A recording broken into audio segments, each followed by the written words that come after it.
Gracias, amigos. Tal y como le informamos, le prometimos, aquí está el doctor Eduardo Jorge Prat, hermano, amigo y camarada. Uno de los mejores abogados constitucionalistas que hay en la República Dominicana y cuidado si en América. Gracias, Eury. Eso es la fuerza del cariño. Eduardo, precisamente te invité a la otra cara porque el país está prácticamente dividido en torno a la decisión 168-13 del Tribunal Constitucional, y de todos los abogados que he visto que han planteado su posición frente a esto, tú eres uno de los que tiene una posición más clara y precisa desde mi punto de vista. Entonces, quisiera que para los amigos que nos siguen, tú me explicaras dos elementos que se entiende que son fundamentales de esta decisión.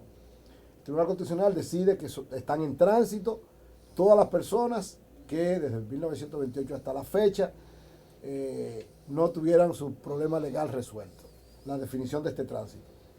Y entonces, si es posible que eso legalmente sea justo, sea válido, ¿y qué va a pasar entonces con todos los dominicanos de ascendencia haitiana que están en esa condición? Lo cierto es que uno de los problemas que tiene esta decisión es precisamente lo que tú señalas, que es una decisión con carácter retroactivo. Okay. Es decir, la Constitución a partir del 26 de enero de 2010 estableció que los hijos de inmigrantes ilegales no adquirían la nacionalidad. Ese concepto ahora se quiere traducir para ese lapso de tiempo que va desde el 26 de enero de 2010 para atrás hasta 1929. Y nosotros entendemos que esas personas ya habían adquirido la nacionalidad dominicana. Es decir, todo aquel que hubiese nacido hijo de inmigrantes ilegales antes del 26 de enero de 2010 había adquirido la nacionalidad porque ni era hijo de diplomático ni era hijo de persona en tránsito. El concepto de tránsito que han querido manejar diciendo que el hijo de un inmigrante ilegal está en tránsito es el concepto que se estableció constitucionalmente en el 2010, que jurisprudencialmente en 2005 se había establecido, pero que era una decisión a claras luces contradictoria con lo que es el presidente Gianni Bosico de la propia Corte Interamericana. Ellos dicen entonces que pueden hacerlo así porque una persona está en tránsito si no resuelve su problema legal.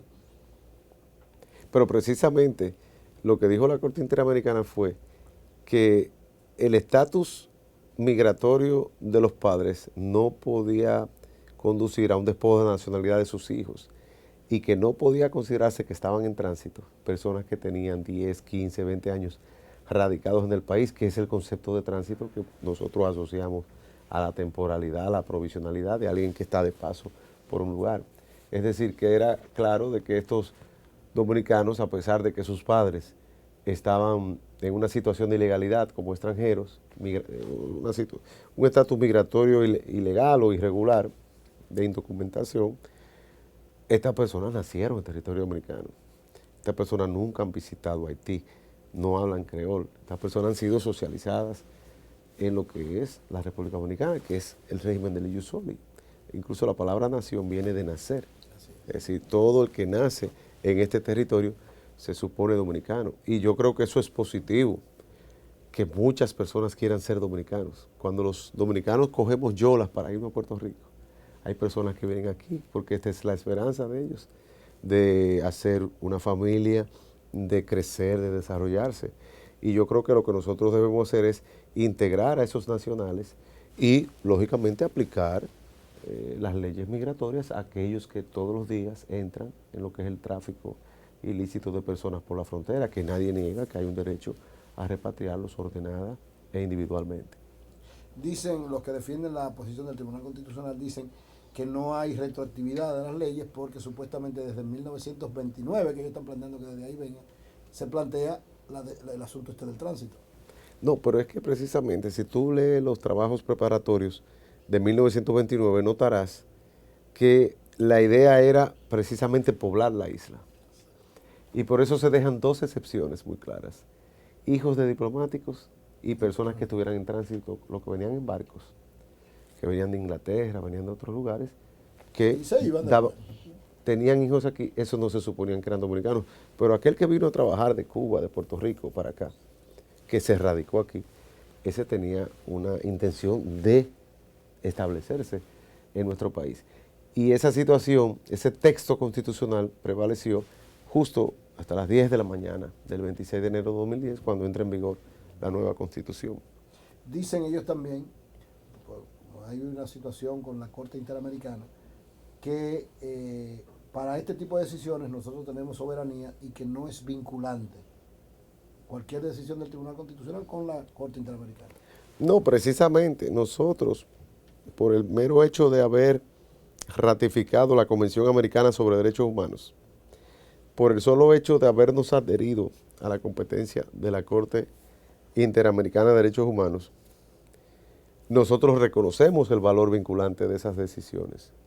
Incluso la propia ley orgánica del Tribunal Constitucional señala que las decisiones de la Corte Interamericana son vinculantes. Y el propio Tribunal Constitucional hace unos meses, creo que julio, estableció que las decisiones de la Corte Interamericana eran vinculantes. Es decir, que no cabe duda de que definitivamente el precedente que vincula a todos los poderes públicos es la interpretación que dio la Corte en Yan y Bosico. De manera que si este caso o alguno análogo o parecido llega a la jurisdicción interamericana, no hay dudas que la República Dominicana va a ser condenada por estar en violación de los compromisos internacionales que hemos asumido en ese convenio. Perfecto. Vamos a hacer una pausa. Este tema todavía tiene muchas aristas que me gustaría que siguiéramos evaluándolas, sobre todo para dar luz a mucha gente que entiende, porque se está diciendo que quienes nos oponemos a la decisión del Tribunal Constitucional es porque hay organismos internacionales pagándonos, o porque somos pro-haitianos. Entonces, quisiera también que aclaráramos un poco esto y otros aspectos de esta decisión tan controversial que va a generar un grave problema nacional e internacional a la República Dominicana.